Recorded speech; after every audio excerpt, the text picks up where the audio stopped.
Olá, tripulação do Veleiro Mar Sem Fim. Eu já tenho intimidade com vocês. É porque nós saímos nos últimos 15 dias do zero absoluto e hoje a gente já tem 200 seguidores. Então eu considero vocês a nossa tripulação do Veleiro Mar Sem Fim. Obrigada! Ficamos felizes, sabe? Cada vez que aparece lá um aumento de gente assistindo, a gente vem fazendo alguns vídeos, fazendo um conteúdo para vocês. E é legal quando a gente vê que tá crescendo. Aos pés do Rei Jesus, e todo joelho dobrado estará. Então, hoje o nosso episódio é o seguinte, nós vamos falar sobre como foi a compra do veleiro, né? A gata aqui já estava enquadrada, teoricamente. Enquadrada assim, no sentido de que já sabia que não ia ter jeito, que a gente ia ter que viajar, né? Você estava assim, não estava? Nesse sentido, sim. E então a gente começou a procurar o veleiro, né? E eu já li várias histórias de veleiros, de compra de veleiro, como é que foi, como é que a pessoa se comportou, como é que foi. E o roteiro é mais ou menos assim: pesquisa, né? Avalia e vê se cabe no teu bolso, se cabe na tua necessidade. Aí você vai lá ver o veleiro e você compra. A gente quase que entrou nesse roteiro, né? Mas como pra gente as coisas sempre eram um pouco diferentes. É que a vida com o Ricardo é assim, não tem com emoção ou sem emoção, entendeu? É sempre com emoção. Então a gente tava assim, ó, na verdade a gente queria mudar de vida, queria um veleiro e sabia que essa era vamos dizer, a nossa nova vida, a gente já sabia disso. Mas tinha que procurar esse veleiro, né?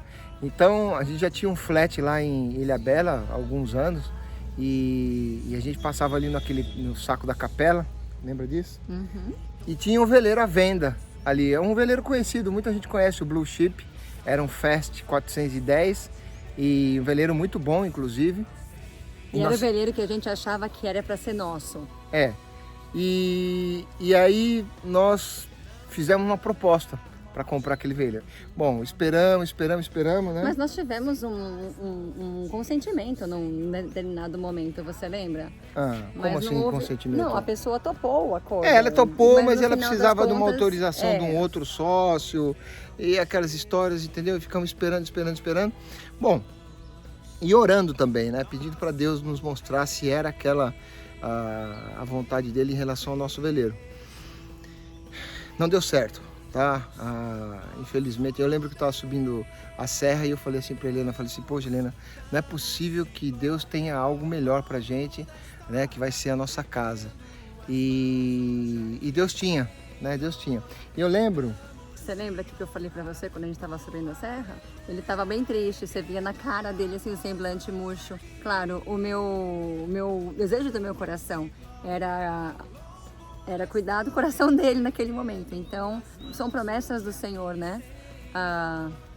Todas as coisas acontecem para o bem daqueles que amam a Deus, né? Que Ele sempre quer o melhor pra gente. Então, assim, se aquele barco não era para ser o nosso barco, que aliás, abre um parênteses, aqui a gente já teria naufragado umas 5 vezes.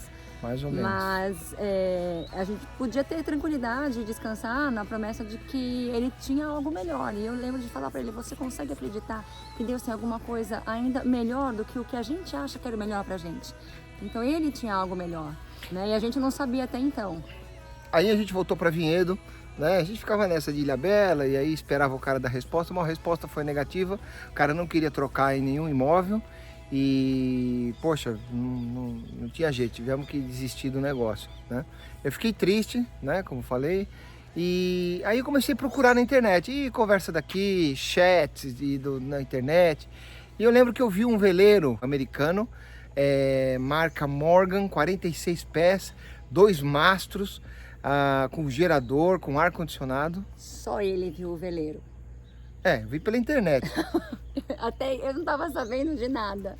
Eu vi naquele site, acho que era OLX, algum site desses aí, né? E o anúncio já era bem antigo, um anúncio já há mais de um ano, né? E eu coloquei isso aí nos meus favoritos lá no computador. Falei assim, cara, isso daqui é a ilusão, né? Isso aqui não tem como, a gente não tem como comprar um veleiro desse, né? E eu também não tenho nem como manejar, porque você pode não acreditar, mas eu não sabia velejar, né? Eu não sabia nome de nada, não sabia absolutamente nada a respeito de vela. E uma hora já estava meio desanimado, já tinha procurado catamarã, a gente foi para São Luís, encontramos o Guina lá em São Luís do Maranhão. Fomos ver os catamarãs que eram feitos lá, né? E fala, Guina! Oi pra você! Fernando Previdi. E eu já estava meio desanimado, troller, já tinha procurado a nossa casa, né? E um dia eu fui lá nos meus favoritos de novo e bati nos favoritos lá. Morgan 462, era um antigo Mar Sem Fim. Eu falei, cara, isso aqui... Mas eu falei assim, vou ligar pro cara. E eu liguei. Ele falou assim pra mim, Ricardo, é o seguinte, cara, eu já tinha até desistido de vender o veleiro, porque eu ia vender por motivo de doença, mas a doença passou e agora eu não quero vender mais. Mas é o seguinte, se você depositar o valor do sinal, eu vendo o veleiro pra você.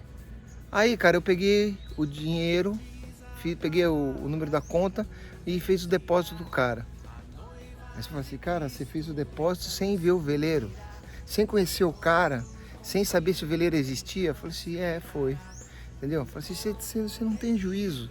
Eu também... Sem falar comigo. Sem falar com ela. Eu falei assim, fiz o depósito, comprei o veleiro. E, bom, eu fui ver o veleiro mais ou menos um mês depois, porque é a data que eu poderia ir. Lembra que lá no primeiro e no segundo episódio, meu negócio era trabalho e meu sobrenome era hora extra. Então, eu só trabalhava, então eu só podia ir lá ver o veleiro um mês depois. Mas eu já tinha feito o depósito do sinal, o cara estava satisfeito, falou assim, tudo bem, daqui um mês você vem aqui ver o veleiro. E o veleiro estava em Angra, né? E eu fui lá, cara, fui ver o veleiro lá em Angra, fui ver como é que ele estava. Aí chegando lá, levei um amigo meu e falei, né, pro cara, o veleiro não estava ruim, o veleiro, pelo contrário, o veleiro estava bom. Mas para mim não adiantava muita coisa, porque eu não entendia nada de veleiro, né? E aí eu fui, passei a primeira noite no veleiro e tal, né? O cara deixou eu dormir na cabine principal. E aí, cara, eu resolvi...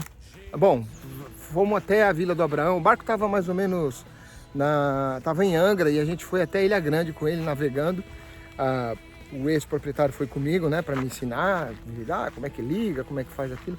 Porque, cara, você pode não acreditar, mas eu não sabia absolutamente nada. Nem sobre veleiro nenhum, entendeu? Barco eu sabia, tinha lancha, né? Mas nunca tinha tido uma lancha com motor diesel, eu sempre usava gasolina, né? E aí, cara, aconteceu uma coisa muito legal, porque eu levantei de manhã já no veleiro, né? Dormi lá na cabine, muito confortável e tal. Confirmei, porque talvez você não saiba, mas na suíte do meu veleiro, no nosso veleiro, tem uma banheira, o banheiro tem uma banheira mesmo, uma banheira que dá para você deitar lá, né? E fui conferir se isso existia mesmo, e existia.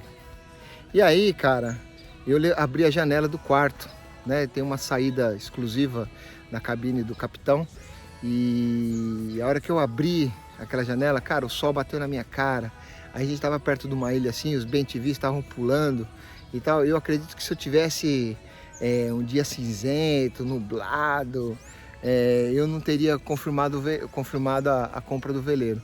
Eu ia perder o sinal, mas, poxa, não ia perder o resto, né?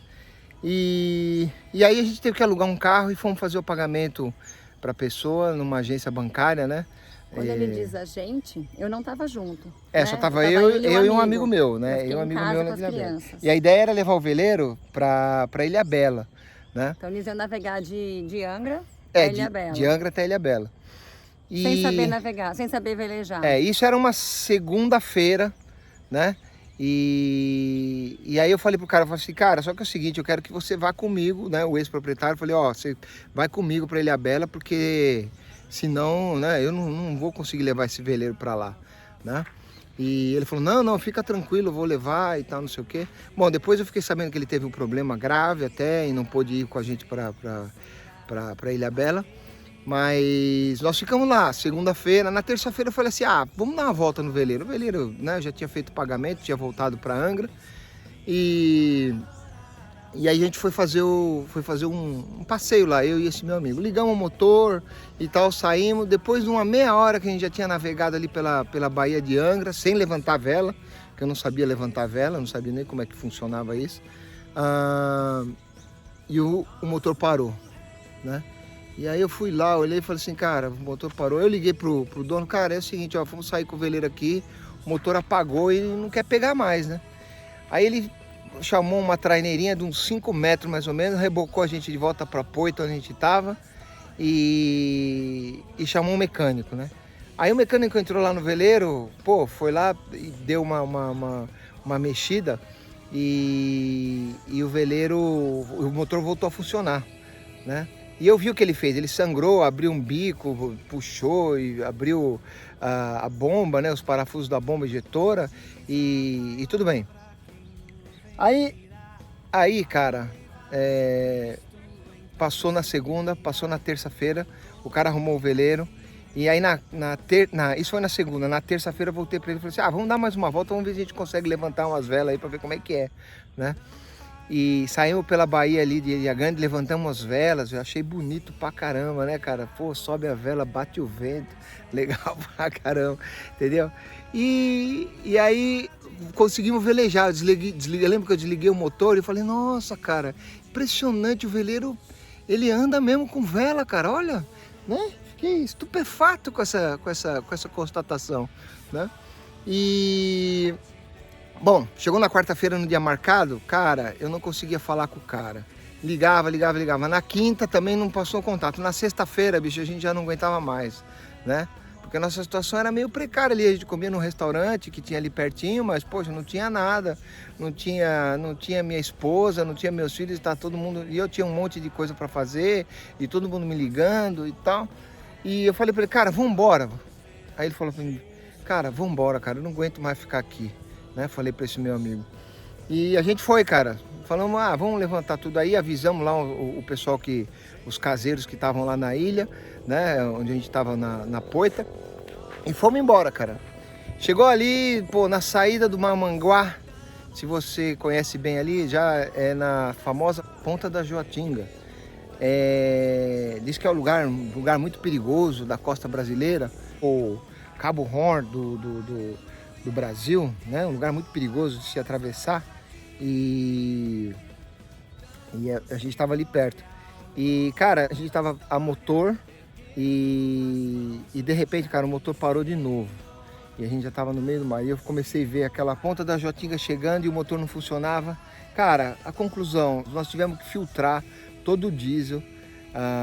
Depois talvez eu faça uma explicação técnica como é que nós filtramos o diesel, porque o diesel estava todo sujo. E chamei meu amigo, a gente bombeou lá e começou a sair uma borra marrom, parecia uma lombriga assim do tanque de combustível. Falei, cara, a gente não vai conseguir chegar. E eu vendo a Ponta da Joatinga chegando cada vez mais perto, né? Porque o vento já estava começando a arrastar a gente para as pernas. De noite, né? Já tinha começado a ficar de noite, né? E aí, cara, nós fizemos um dispositivo que eu vou mostrar para você. Olha aí, agora você já está vendo esse dispositivo. O que foi? Peguei um tanque desses de 20 litros de água, esvaziei na pia do veleiro e cortei uma garrafa PET, fiz um funil, coloquei o pescador lá dentro e coloquei um pano, uma peneirinha, um pano e comecei a bombear a água com uma perinha, né? O diesel em cima desse filtro. Então o diesel caía filtrado no tanque grande e o pescador pegava dali. Naquela época eu, como não entendia nada desse motor, eu não sabia que tinha um retorno, né? Então na verdade a gente limpava o diesel ia lá para frente, o motor mandava o excesso de volta pelo retorno e o retorno ia para o tanque, não pro galão que tinha colocado. Então, cara, foi um suplício danado. A gente começou sei lá, isso acho que era 7 da noite, a gente foi chegar em Ilhabela de manhã, né? Chegaram de madrugada. Era umas 3 horas da manhã que você me mandou a mensagem. Tinha conversado com ela, falado o que estava acontecendo ali, entrou em oração e a gente começou a pedir para Deus para levar isso, para que a gente conseguisse chegar em Ilhabela. A gente conseguiu chegar de madrugada, né? Ancoramos ali no saco da capela e o Amar Sefim tinha chegado em casa, né? Há 7 anos atrás eu escrevi uma coisa interessante aqui. Eu fiz um relato dessa história toda e eu escrevi isso aqui que eu vou ler para vocês. Ó. O Amar Sem Fim é a proteção da minha família. É a paz, é o abrigo, é a liberdade, é segurança, é forte. Me acolhe quando estou com medo, me dá solução quando preciso, me molda, mas principalmente me enche de satisfação. O Amar Sem Fim é o meu propósito de vida e o Amar Sem Fim é infinito, como o próprio nome diz. E a princípio você pode achar que eu estou falando do veleiro, né? Mas eu não estou falando do veleiro, eu estou falando do meu Deus, eu estou falando de Jesus. E Jesus é tudo isso para mim. Jesus, na verdade, é um amar sem fim. O veleiro tem o mesmo nome, né? Que por um insight que eu tive para colocar o mesmo nome no veleiro. Mas quem ama a gente com amor eterno é Deus, né? Então, você pode imaginar que a nossa vida mudou porque nós fomos morar no Amar Sem Fim no veleiro, né?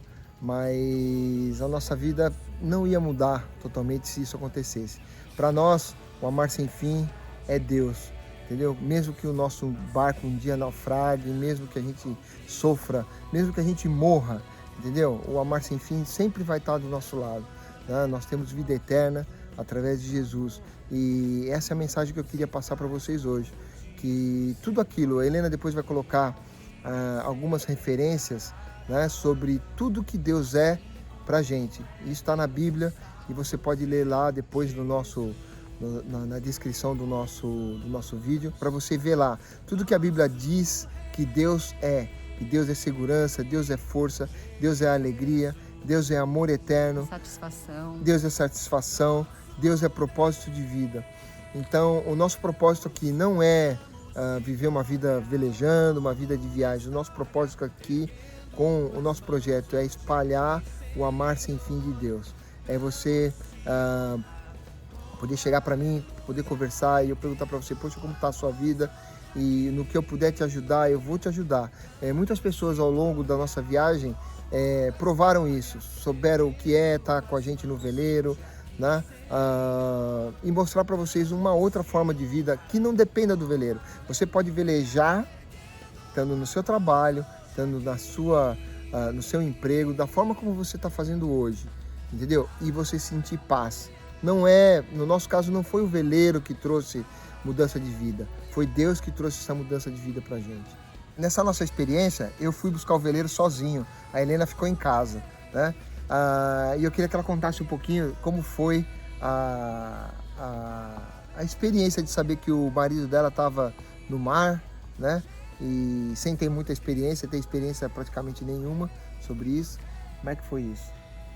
Eu lembro de você ter ido com o teu amigo buscar o veleiro e eu não lembro de ter ficado preocupada nesse momento, né? Mas quando ele decidiu vir sem a ajuda que ele achava que ia ter, sozinho, ele e o amigo velejando sem saber velejar, eu fiquei muito aflita. E eu estava longe, né? Então a única coisa que eu podia fazer era dobrar o joelho e orar. E eu lembro que a minha mãe sabia alguma coisa disso, mas muito pouco. Eu não quis dar muitos detalhes porque eu também não quero deixá-los, né? Os meus pais não queriam preocupá-los. Então eu dava o mínimo de detalhe possível, mas pedia que continuasse orando, né? E eu lembro que minha mãe, na hora que eu fui dormir, minha mãe mandou um versículo para mim de Isaías. E na hora eu remeti esse versículo na época não tinha WhatsApp, a gente só usava SMS, torpedo.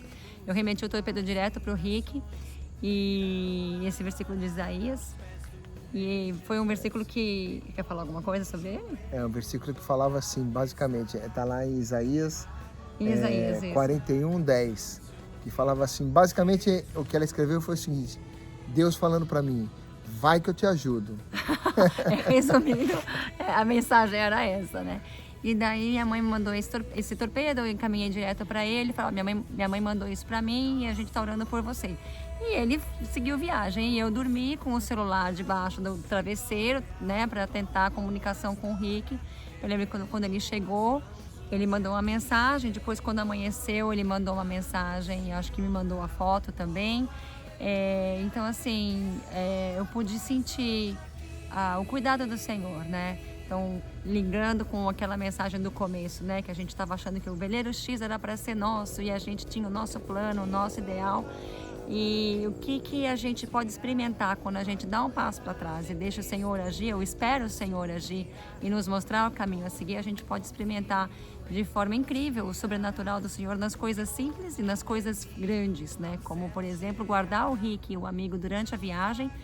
E nas coisas simples, como um simples torpedo com um versículo que minha mãe mandou para mim, né? E sem a intenção de que eu encaminhasse ou sem saber direito por que ela escolheu aquele versículo, né? E eu poder encaminhar ele direto para o Rick. Então, assim, nos detalhes e nas coisas grandes, quando você deixa o Senhor agir e espera nele, você pode experimentar o sobrenatural do Senhor. E aquilo para mim foi muito reconfortante, saber que o Senhor estava cuidando da gente nesse sentido, de mim, do Rick, das crianças, dos meus pais também.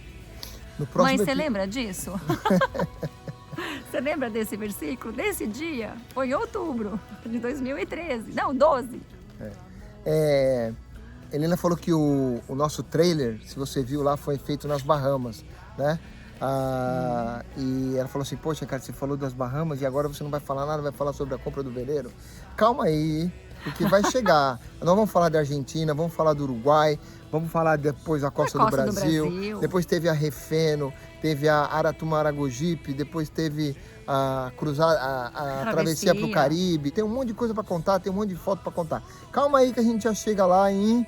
Onde foi? Nas Bahamas, o lugar mais bonito que a gente conhece. Isso. E um lugar maravilhoso para você andar de veleiro, mas calma, porque tem muita história aí. Então, o trailer normalmente é só uma chamada para você vir aqui e ouvir a gente. Deus abençoe a sua vida. Amém. E fique ligado aí, porque logo, logo sai o 4º episódio, tá bom? Deus te abençoe. Ao longo da história, erguendo as mãos, hoje aqui